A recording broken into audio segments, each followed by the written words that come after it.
ගොඩක් කට්ටිය තියෙන ප්‍රශ්නයක් තමයි YouTube එකට හරි Facebook එකට හරි වීඩියෝ එකක් අප්ලෝඩ් කරන්න යනකොට background music එකට අනිවාර්යෙන් copyright වදිනවා. සහ music video අප්ලෝඩ් කරන YouTube channel වලට වීඩියෝ එකක් අප්ලෝඩ් කරන්න යනකොට අනිවාර්යයෙන්ම copyright ප්‍රශ්නයක් එනවා. ඉතින් මේ music එක slow කරත් නැත්නම් වෙන දේවල් කරත් මේ ප්‍රශ්නේ අපිට මඟ හැරගන්න බෑ. අන්න ඒ ප්‍රශ්නෙට විසඳුමක් තමයි අද වීඩියෝ එකෙන් මම ඔයාලට ගෙනල්ලා තියෙන්නේ. එහෙනම් වීඩියෝ එකට ගිහිල්ලා බලමු මේ වැඩේ කරන්නේ කොහොමද කියලා. හරි අපි ඉස්සලාම Google එකට ගිහිල්ලා ඔයාලා සර්ච් කරන්න Suno AI කියලා.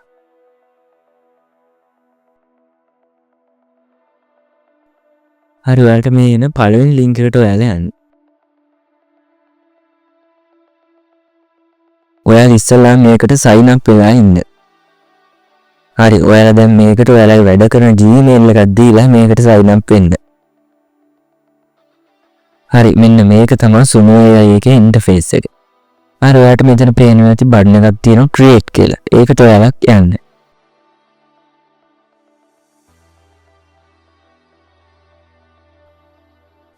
හරි ඔයාලට මෙතනින් දැන් පහලින් පේනවා lyrics කියලා තියෙනවා.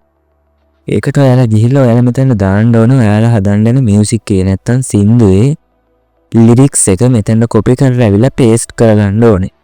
ඔයාලට පේනවා මෙතන lyrics එක තියෙනවා. හරි ඔයාලා මෙතන මේ පහළ තියෙන ස්ටයිල් කියලා එකක්. ඔයාලා මෙතනින් මේ සින්දුව එන්න ඕනේ විදිහ ඒ කියන්නේ වොයිස් එක මොකද්ද? මේල්ද ෆීමේල්ද?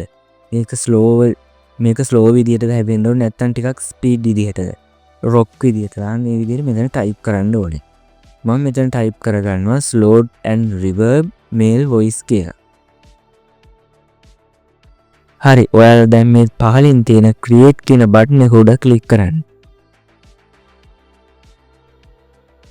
හරි ඔයාලට පේනවා ඇති මේ මියුසික් එක ජෙනරේට් වෙන ගමන් තමයි තියෙන්නේ. හරි ඔයාලට පේනවා ඇති මෙතන මියුසික් දෙකක් තියෙනවා අප්ග්‍රේඩ් කියලා. ඒව අපිට ගන්න බෑ. ඒ කියන්නේ ඔයාලා නියම ගන්න ඕන නම් සල්ලි දීලා ගන්න ඕනේ. හරි දැන් සින්දුවක් හැදිලා තියෙන්නේ. හරි දැන් මියුසික් එක හැදිලා තියෙන්නේ අපි ඒක අහලා බලමු. කතරක තනි දැවෙනවලාවේ එක දවසක සෙවණෙහි ආවේ හිරි පොද නැති කඳුළු අවාරේමා තනි තරුවක් මියන වෙලාවේ ඔබේ දසුනක් මැවෙන නියාවේ. හරි ඔයාලට දැන් මේක ඩවුන්ලෝඩ් කරගන්න තියෙන්නේ මෙතන මේ තියෙන ඩොට් තුනට යන්න. හරි ඔයාලට මේ පහලින් පේනවා ඇති ඩවුන්ලෝඩ් කියලා බටන් එකක් ඇවිල්ලා තියෙනවා. හරි ඒකට ගියහම මට මේ ඩවුන්ලෝඩ් කරගන්න බැරි මොකක් හරි මේක ඉෂුව එකක් තියෙන හින්දා මම මේ වැඩිපුර හදන හින්දා තමයි මේක ඩවුන්ලෝඩ් කරන්න බැරි. ඔයාලා මෙතනින් ගිහිල්ලා මේක ඩවුන්ලෝඩ් කරගන්න පුළුවන්.